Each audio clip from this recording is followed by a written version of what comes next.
Hello everyone, knowledge check में आप लोगों का स्वागत है। मैं हिना और आज मैं आप लोग के लिए लाई हूँ risk taking theory of profit. इससे पहले मैंने दो थ्योरीज पे ऊपर वीडियोस बना दी हैं, डायनामिक थ्योरी और इनोवेशनल थ्योरी। तो प्लीज़ सब्सक्राइब माय चैनल और उस वीडियो को उसको जाके देखें। और ये मेरी थर्ड थ्योरी है, risk taking of theory. So let's start. This theory was propounded bye F.B. Hurley. इनके नाम लिखने बहुत ज़रूरी हैं जिन्होंने इन थ्योरीज़ को इंट्रोड्यूस किया है, ठीक है। और इस ऑथर ने अपनी इस बुक के अंदर इस थ्योरी का जिक्र किया है। ये बुक है enterprise and the productive process. आप लोगों को इस बुक का नाम मेंशन करना भी बहुत ज़रूरी है। अगर आप लोगों को लर्न करने में प्रॉब्लम होती है, जस्ट राइट इट। जब तक आप लोगों को लर्न नहीं होता, आप इसको लिखते रहिए, वो ऑटोमेटिकली आप लोगों को लर्न हो जाएगा। सो इस थ्योरी के अंदर जो हमारे F.B. हर्ले थे, उन्होंने कहा कि रिस्क टेकिंग जो है ना, वो मेन फंक्शन होता है हमारे एंटरप्रेन्योर्स का। मेन फंक्शन होता है हमारे एंटरप्रेन्योर्स का क्या? Is risk taking. वो लोग रिस्क लेते हैं बिजनेस को डेवलप करके, ठीक है। जो टोटल सेल्स प्रोसीड्स हैं, अगर वो हमारी कम हो जाए कॉस्ट ऑफ प्रोडक्शन से, तो उसको रिस्क ऑफ लॉस होगा। अगर हमारी total sale proceeds, we can say that, less than the cost, अगर जितनी उस पर पैसा लग रहा है वो ज़्यादा हो जाए, तो हमें क्या होगा? एंटरप्रेन्योर को सीधा लॉस सफ़र करना पड़ेगा। अगर उसकी सेल्स प्रोसीड एक्सीड कर जाएंगी उसकी कॉस्ट से, तो उसको प्रॉफिट होगा। तो ये तो सीधा सीधा आप लोगों को पता ही है। अब there is positive relationship between risk and profit. According to H.B. Hawley, उन्होंने कहा कि रिस्क और एक वर्ड है प्रॉफिट, इन दोनों के बीच में पॉजिटिव रिलेशनशिप होता है। विच मीन्स कि आप रिस्क जितना ज़्यादा लोगे, आपको प्रॉफिट उतना ज़्यादा होगा, और आप जितना रिस्क कम लोगे, उतना आपको प्रॉफिट भी कम होगा। हॉली के हिसाब से हमारे जो रिस्क हैं वो 4 टाइप्स में डिवाइड हैं। पहला तो होता है हमारा रिप्लेसमेंट। रिप्लेसमेंट क्या होता है? हम हमारे एसेट्स पर डेप्रिसिएशन चार्ज करते हैं। जितना हम हमारे एसेट्स को यूज़ करते हैं, उतना उन पे डेप्रिसिएशन हम चार्ज करते हैं, बिकॉज वो एसेट जो है वो घिसता है ना। तो इट रेफर्स टू डेप्रिसिएशन। मतलब कि हम डेप्रिसिएशन को कैलकुलेट कर सकते हैं, and so included in the cost of production. कि जैसे जैसे मुझे पता चल जाएगा कि हाँ, मेरा जो एसेट है वो ख़त्म होने वाला है, तो मैं क्या करूँगी? मेरे एसेट को रिप्लेस करूँगी। तो एक डेप्रिसिएशन जो है, इस ये मतलब है रिप्लेसमेंट का, कि हम डेप्रिसिएशन चार्ज कर करके पता कर सकते हैं कि हमारा जो एसेट है वो रिप्लेसमेंट हो रहा है कि नहीं हो रहा। तो ये भी एक तरह से रिस्क है। उसको कभी भी अपने एसेट को रिप्लेस करना पड़ सकता है, तो उसको उसके लिए पहले पैसे इकट्ठे करने पड़ेंगे। सेकंड है ऑब्सोलेंस। ऑब्सलीट वर्ड आप लोगों ने सुना होगा। ऑब्सोलेंस मतलब खराब होना। हमारा एसेट कभी भी किसी भी टाइम खराब होगा। वो बता के तो खराब होगा नहीं, कभी वो ऐसे तो नहीं बोलेगा कि हाँ भाई मैं खराब होने वाला हूँ, मुझे चेंज कर दे। नहीं, वो ऑब्सोलेंस से कभी भी हो सकता है। हम कैलकुलेट नहीं कर सकते कि वो कब ख़त्म हुआ, ठीक है। हाँ, अगर हमें एक्सपायरी ऑफ टाइम पता है उसका, कि हाँ इस टाइम पीरियड के बाद हमारा एसेट ख़त्म हो जाएगा, इसकी वैल्यू इतनी है, तो ठीक है। लेकिन जिन एसेट्स का हम ऑब्सोलेंस फाइंड आउट नहीं कर सकते, तो ये भी हमारा एक तरह से रिस्क है। तो इसके लिए भी हमें पैसे इकट्ठे करने पड़ते हैं। थर्ड है हमारा रिस्क प्रॉपर। अब ये किस तरीके का रिस्क होता है? ये टाइम लैग जो है उसकी वजह से राइज करता है। क्यों? जो इसको ध्यान से समझिएगा। जो हम प्रोडक्शन करते हैं, क्या जब मैंने प्रोडक्शन करी, क्या मेरे गुड्स उसी टाइम सोल्ड हो गए? नहीं, वो कभी भी उसी टाइम पर सोल्ड नहीं होते। उनके सेल होने के बीच में कुछ टाइम पीरियड होता है। वो जो टाइम पीरियड है, उस टाइम पीरियड के दौरान मेरा फैशन भी चेंज हो सकता है कि मेरे उन गुड्स की डिमांड वो हो जाए, ख़त्म हो जाए, या फिर हो सकता है कि मेरे उन गुड्स की एक्सपायरी हो जाए। तो मेरे लिए तो एक तरह से रिस्क है ना कि प्रोडक्शन करी और सेल्स होने के बीच में जो मेरा टाइम पीरियड है उसको मैं रिस्क प्रॉपर बोलती हूँ। मीन्स टाइम लैग, जो टाइम बीच में आ जाता है वो हमारा रिस्क प्रॉपर होता है। फोर्थ है मेरा अनसर्टेनिटी। अब अनसर्टेनिटी किसको नहीं पता, सभी को पता होता है।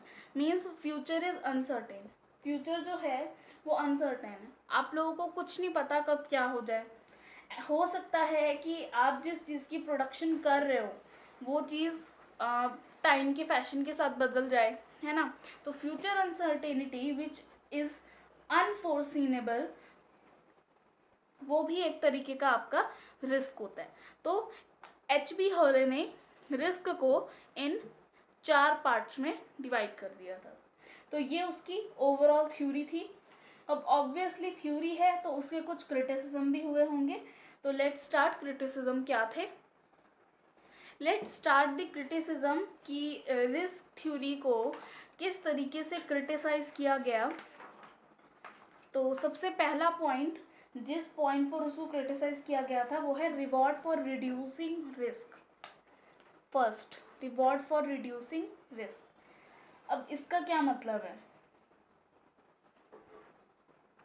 जो हमारे ये ऑथर थे एच.बी. हॉले, इन्होंने बोला कि जो एंटरप्रेन्योर है वो रिस्क टेकिंग होता है, वो हमेशा रिस्क लेता है। लेकिन अकॉर्डिंग टू कार्वर, जो हमारे ये न्यू ऑथर थे जिन्होंने इस पॉइंट को क्रिटिसाइज किया, इन्होंने बोला कि profit arise not because risk are borne. Profit arise नहीं होगा अगर आपका रिस्क है, ज़रूरी नहीं है, ठीक है। ज़रूरी नहीं है कि अगर रिस्क एंटरप्रेन्योर लेगा तो प्रॉफिट होगा, but because of the superior entrepreneurs जो उसको रिड्यूस कर सकते हैं। इसने यहाँ पे बात क्या करी कि प्रॉफिट तब नहीं होगा जब आपका रिस्क लेंगे एंटरप्रेन्योर्स।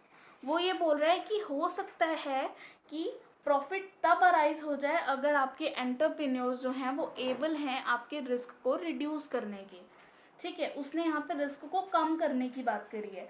और एच.बी. हॉले का कहना था कि जहाँ रिस्क होगा वहाँ आपका ज़्यादा प्रॉफिट होगा। फ़र्क समझने की कोशिश करना। Profit arise not because of risk taking but because they are avoided by able ex entrepreneurs. कि रिस्क जो है, अगर हम रिस्क लेंगे तो प्रॉफिट अराइज होगा, ऐसा कुछ नहीं है। अगर हमारे एबल एंटरप्रेन्योर्स हैं तो वो उस रिस्क को रिड्यूस करेंगे तो जाके हमारा प्रॉफिट होगा। कार्वर का कहना ये था। इस तरीके से उन्होंने इस पॉइंट को क्रिटिसाइज किया। सेकंड है not a reward for all type of risk. आपने अभी थ्योरी पढ़ी, उसके अकॉर्डिंगली जो हमारे एच.बी. हॉले थे उन्होंने कहा कि रिस्क जो है वो 4 टाइप्स में है, ठीक है। लेकिन हर तरह के रिस्क में जो है प्रॉफिट नहीं होगा। इसको क्रिटिसाइज किया था प्रोफेसर नाइट ने। आप लोगों को इनके नाम याद रहने चाहिए, नाम करने से आप लोग पॉइंट्स जो हैं वो जल्दी जल्दी गेन कर सकते हैं। Professor night, profit is not the reward for all type of risk, only those which cannot be foreseen and so are non-insurable can give a rise to profit। उनका कहना था कि रिस्क जो हैं वो 2 तरीके के होते हैं, इंश्योरेबल और नॉन इंश्योरेबल। जो इंश्योरेबल रिस्क हैं वो तो आपने इंश्योर करे हैं ना, ठीक है। मीन्स जो मान लो फायर का रिस्क होता है हमारा, है ना, हम क्या कर लेते हैं, फायर इंश्योरेंस करा लेते हैं। तो मान लो अगर मेरे गोदाम में आग लगी, ठीक है, 3.5 लाख का नुकसान हो गया, 3.5 लाख आपको इंश्योरेंस से मिल गए। क्या आपका कोई प्रॉफिट हुआ? जितना नुकसान हुआ उतना पैसा आपको इंश्योरेंस ने दे दिया। तो ये था इंश्योरेबल रिस्क जिसको आपने इंश्योर करके रखा था। तो प्रोफेसर नाइट का कहना था कि जो इंश्योरेबल रिस्क है वो आपको प्रॉफिट नहीं देता, लेकिन जो अनइंश्योरेबल रिस्क होते हैं वो आपको प्रॉफिट भी दे जाते हैं कई कबार।